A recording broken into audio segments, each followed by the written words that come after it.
Hvala za uvod. Bom res neke te ilustracije skrajšal, nekaj povem, da sem v bistvu to je ena tema, ki je mene začela pred kratkim močno zanimati in potem je sovpadlo s tem, ker me je Saša povabila k projektu. Mogoče to ni najpomembnejša tema za to fazo projekta, ne, je pa podobno, kot je tudi načela kolegica Kržišnik, ne, to je ena tema teh morebitnih problemov ali pa v bistvu še večjih zanimivosti. V bistvu pa lahko to obrnemo vedno v bogatstvo gradiva, s katerim smo soočeni, ne. Poudariti hočem, da itak o tem pišem tudi članek, tako da bom zato mogoče dal manj primerov, pa si itak lahko kakšne podrobnosti potem tudi v članku preberete, ko bo izšel, upam, da čim prej. Pa še to bi rad povedal, da gre za zadevo, ki jo močno tudi v mednarodni, sploh frazeologiji pa terminologiji pogrešam, ker praktično nisem naletel prispevka prav na to temo. Zdaj ne vem, a delim uspešno ekran? Verjetno. Ja, zaenkrat vidimo in se premika, mogoče, če deliš na prezentacijo. Diaprojekcija in naslednja stran, a se je odprla? Ne, še vedno vidimo to, ko ne deliš projekcije. Sekundo, jaz se opravičujem. Moram.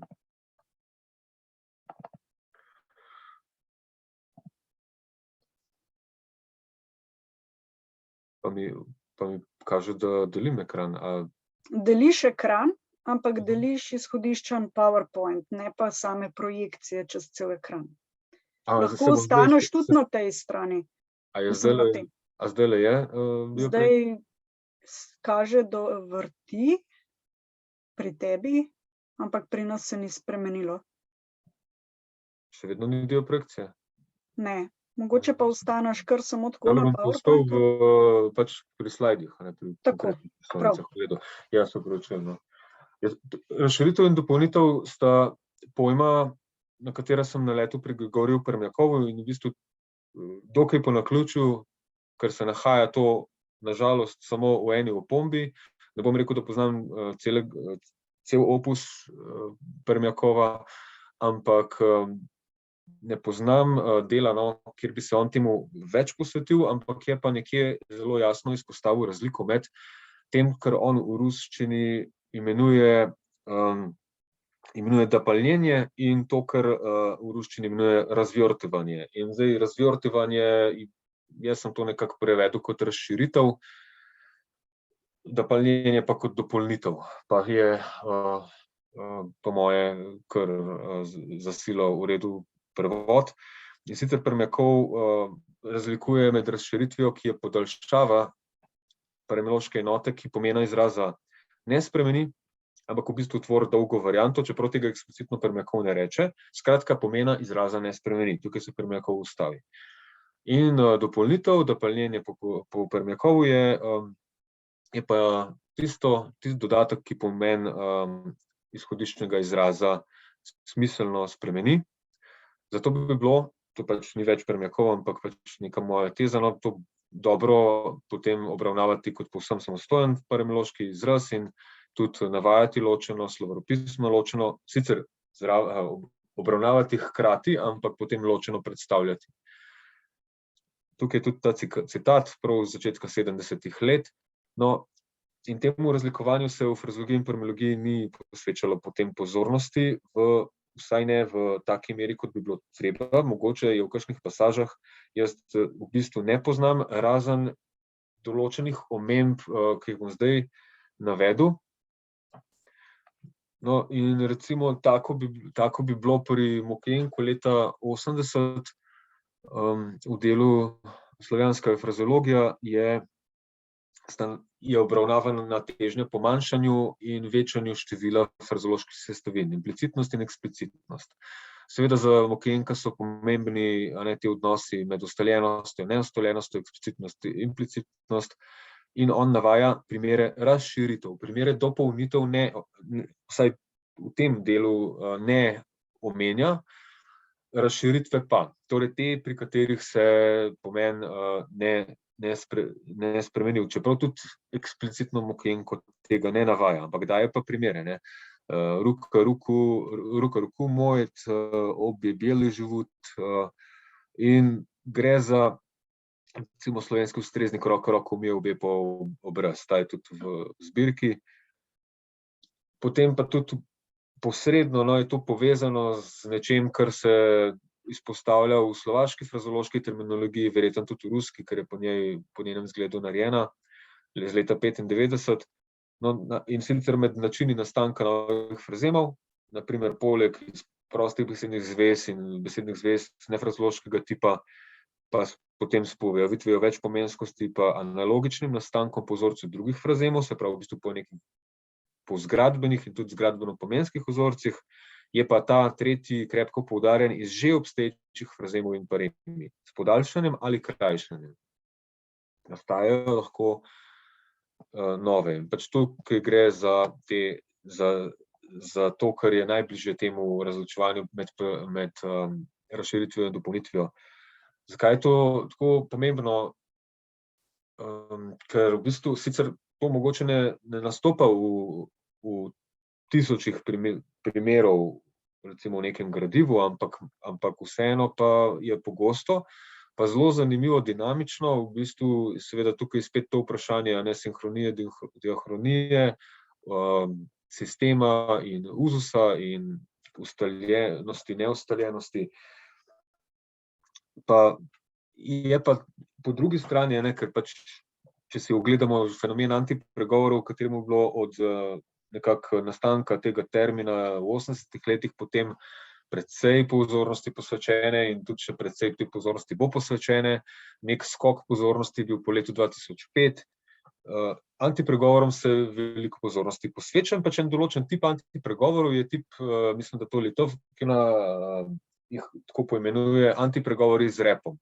Ker seveda antipregovori lahko tvorimo na najrazličnejše načine, s tem, da zamenjamo eno sestavino. Včasih v bistvu so lahko pisni antipregovori, konec koncev brez muje se še čevelj ne obuje, včasih je potem ta prav muje z veliko zapisan kot cilja na mujota, in je sicer pogosto še kaj drugega dodano, ampak je že samo sprememba mala, velika začetnica lahko, skratka, mogoče včasih samo sprememba naglasa, tako da marsikakšen poseg ustvari antipregovor, ampak pač tukaj gre za torej prav te dopolnitve.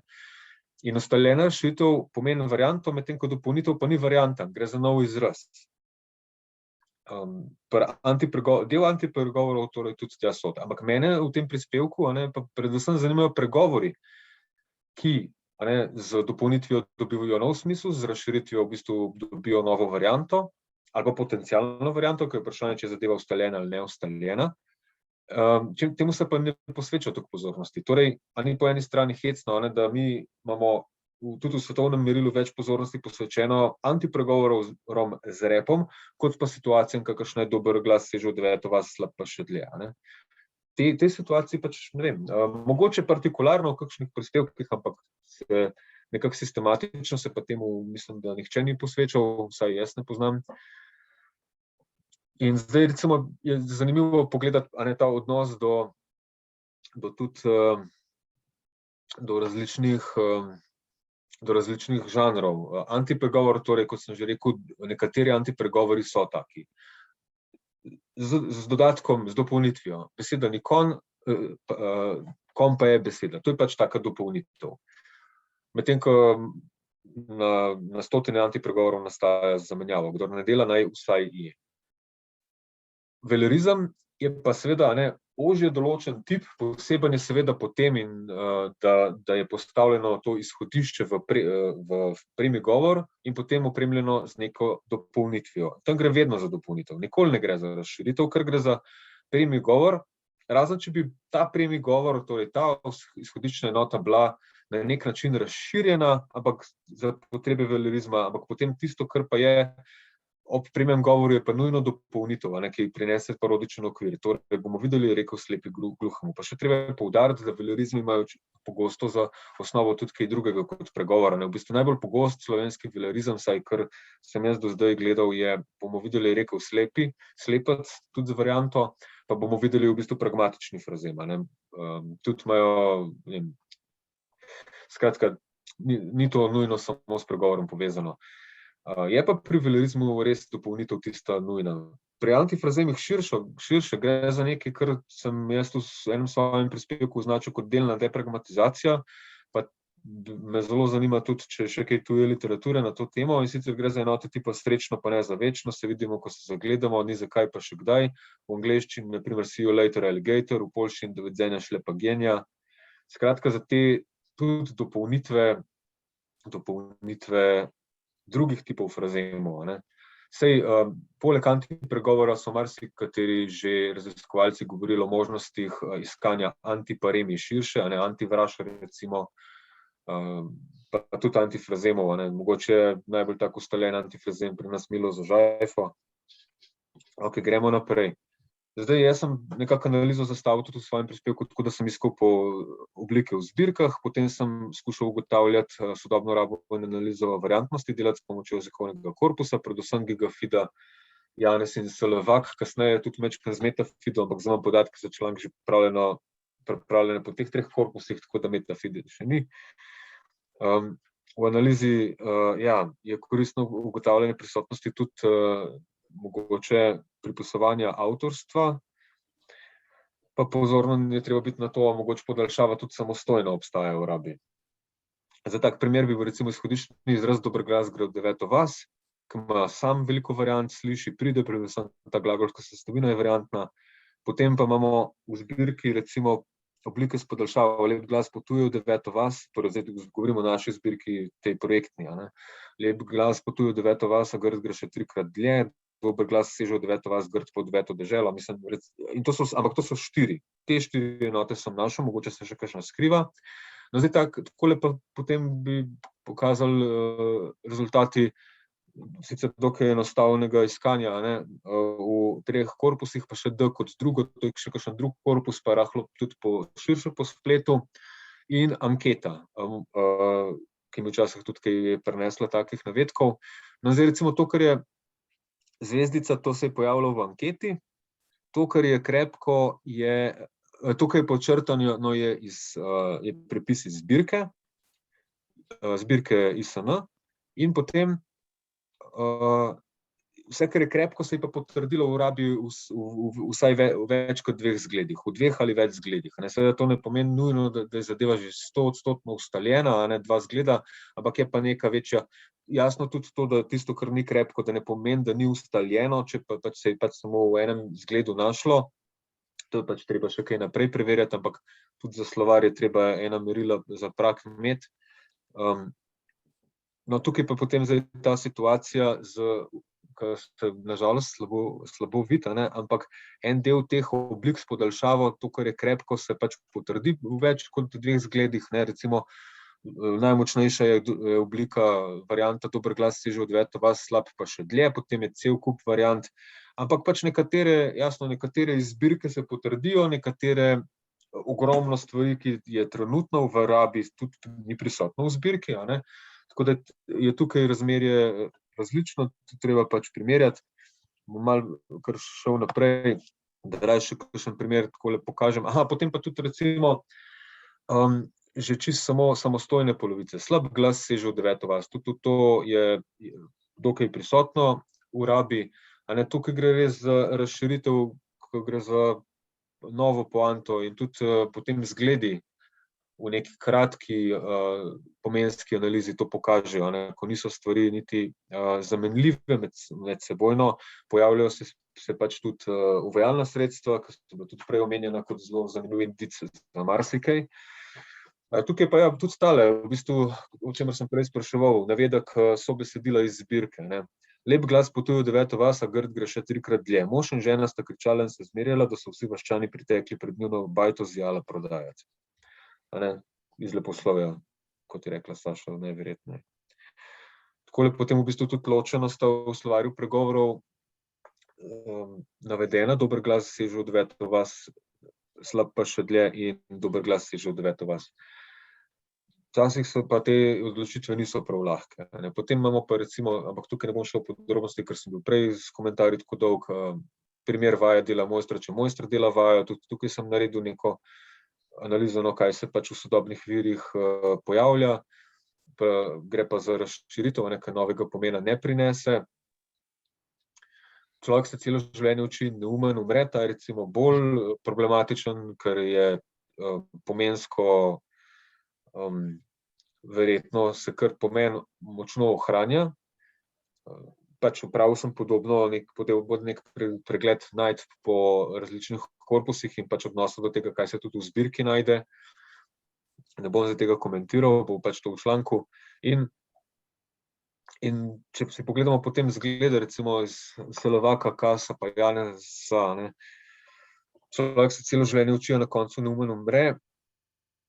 V bistvu zgledi, po mojem mnenju, bolj govorijo v prid temu, da gre za razširitev, ne za dopolnitev, da nova poanta se ne prinaša, ker tukaj pa zdaj en tak hec, ko gre v bistvu že pri osnovni enoti, človek se celo življenje uči, ali pa učimo se vse življenje, skratka, ki ima tudi sama že ta osnovna izhodiščna oblika veliko variant, je v bistvu neke vrste več pomenskost, oziroma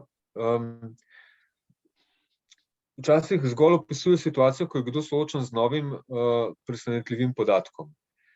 Zdaj, kako se pa to formulira, da se pridobivanje novega znanja vedenja nikoli ne zaključi, da količina znanja vedenja nikoli ni zadostna. To dvoje se v bistvu v različnih sobesedilih že pri izhodiščnih enotah, že pri enoti v tej samo prvi polovički, torej brez podaljšave, se vidi, da ko pač pogledaš množice rabe po jezikovnem korpusu, da včasih bolj pretehta to, da se pridobivanje novega znanja nikoli ne zaključi, včasih pa bolj pretehta to, da nikoli ni zadostna. Mislim, zveni zelo podobno, ampak ta dva pola se že tukaj izmenjavata, potem pa v bistvu ta podaljšava, a na koncu neumen umre, je pa v bistvu podkrepitev bolj tega, da nikoli ni zadostno, ne da se nikoli ne zaključi, ampak ta nezadostnost je okrepljena. Tako da, kljub temu, da v bistvu je neko pomenska zožitev na nek način pri tej varianti, ampak ta zožitev je v bistvu prisotna, je vsebovana že v množici teh, v neki teh pahlači situativnosti, pri izhodiščnem pregovoru, tako da tukaj bi jaz potem bolj navijal vseeno za enotno obravnavo, da gre pač v bistvu za razširitev in da gre za en izraz, pa tudi za prikaz tega kot ene enote, recimo v slovarju, ali pa v zbirki, če bi zbirka variante na nek način tudi skupaj grupirala, kar pač zdaj v tej fazi nismo, ampak pač to je, če nič drugega zanimivo za razmišljati. Potem pa mogoče, ne vem, imam samo še da naštejem kakšen primer, čas, mogoče minuto, dve, ali sem že tudi predolgo, me zanima, Saša. Naštej še kakšen primer. Ok, še mogoče par primerov, ampak ne bom v podrobnosti šel. V sili hudič muhe žre in še sam jih lovi. Ta je bil najden, ko sem v bistvu za slovar obravnaval hudič v sili muhe žre in je bila korpusno najdena ta dopolnitev, mislim, podaljšava, zdaj mislim, da gre v osnovi za dopolnitev, pardon, za razširitev, ne za dopolnitev. Najdena v nekaj korpusnih zgledov, v zbirki Inštituta za slovensko narodopisje te razširitve nisem potrdil, je pa zelo malo zgledov. In v bistvu mislim, da se niti ne prebije čez slovarski prag, je pa vsekakor zanimiva razširitev, ampak se pa pa še v anketi pred leti je bila tudi zabeležena, sicer v variantni obliki, ampak neka potrditev, da pač ta zadeva očitno je živa, da ne gre za enega govorca, dva, po moje bi bilo zanimivo še raziskati. Ljubo doma, kdor ga ima, kdor ga nima, pa za njim kima. V zbirki jo najdemo v kar precej variantah, ampak s korpusi pa recimo ni potrjeno v sodobnem jeziku s tem kimanjem, torej ta dopolnitev. oziroma tukaj, moram kar priznati, da sem pa verjetno naredil napako. Tukaj se še res nisem prav dobro vprašal, je to razširitev ali dopolnitev. Kako je v bistvu zdaj s tem smislom? Ampak konec koncev, problem je z rabo, problem je s sobesedili in s potrditvijo pomena na sobesedilih. Zdaj, je pa tukaj še en zanimiv fenomen, in sicer, da dopolnitev najdemo ob drugem sinonimnem izhodiščnem pregovoru. Dober je domek, če ga je le za bobek, kdor ga pa nima, pa za njim kima. Te stvari v bistvu kar malo migrirajo, tudi od ene parime do druge. Temu smo priča tudi pri velerizmih včasih, ko imamo neko to